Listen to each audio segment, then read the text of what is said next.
जैसे तैसे पेट काट रहल बा। उस्ताद ये बहुत बोल रहल बा, सही तो एकर मुंह में मुद्द देतानी ताकि एकर भरल जवानी जियान हो जाए।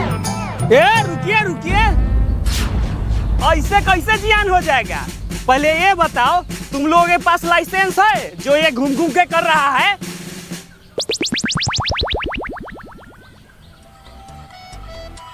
ए सर, आम खाइए ना, गुठली का है।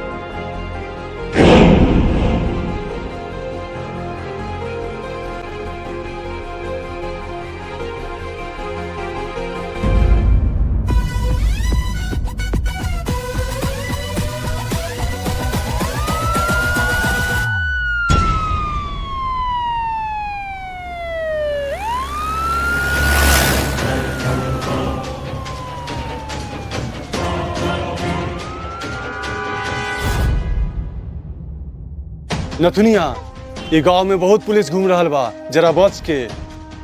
ठीक बा, तो चलो अपन खेला दिखावल जाई। चल। आई आई देखी हाथ के सफाई वाला खेल, खेल देखी ओकर माथा हो जाए फेल। आई आई देखी हाथ के सफाई वाला खेल, ए आई आई जल्दी आई, माथा ना होई फेल, देखाई अपन जवानी के खेल। ये चलो चलो काथी के खेल दिखाओ ना, चलो देख। चलो चलो चलो चलो चलो चलो।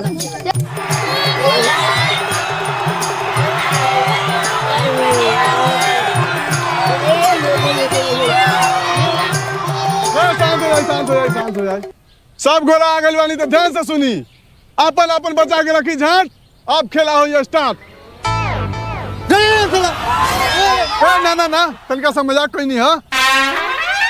सुनी, हम ही जाल वाली खेल दिखावे, काहे कि पापी पेट के सवाल बा। इ नथुनिया हमार ना, तोहनी लोग के माल बा।